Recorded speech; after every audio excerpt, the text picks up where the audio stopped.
Media asing ramai-ramai menyoroti keputusan Indonesia bergabung Dewan Perdamaian Gaza pimpinan Presiden Amerika Serikat Donald Trump. Mereka menilai seharusnya Indonesia tidak bergabung dengan organisasi tersebut. Pasalnya ada resiko yang kemungkinan diterima Indonesia. Middle East Monitor menjadi salah satu media asing yang turut menyoroti keputusan Indonesia melalui artikel yang terbit pada Rabu 21 Januari 2026. Bahkan partisipasi ini akan menjadi kegagalan moral yang besar. Secara konsisten, Indonesia menolak menormalisasi hubungan dengan Israel.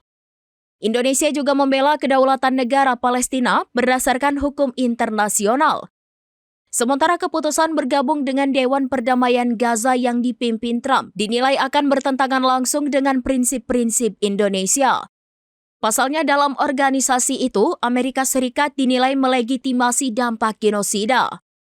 Middle East Monitor menyebut peran Indonesia tidak akan netral, terutama sebagai negara mayoritas Muslim terbesar di dunia.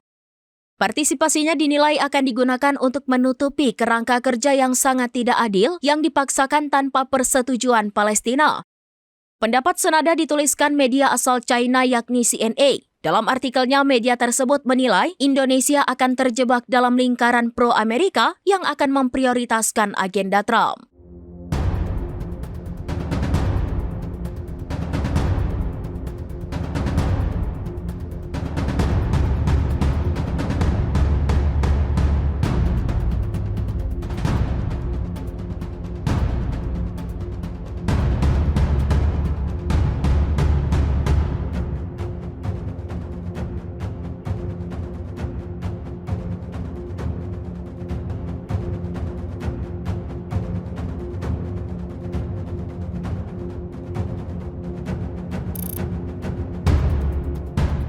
Download Tribun X sekarang, menghadirkan lokal menjadi Indonesia.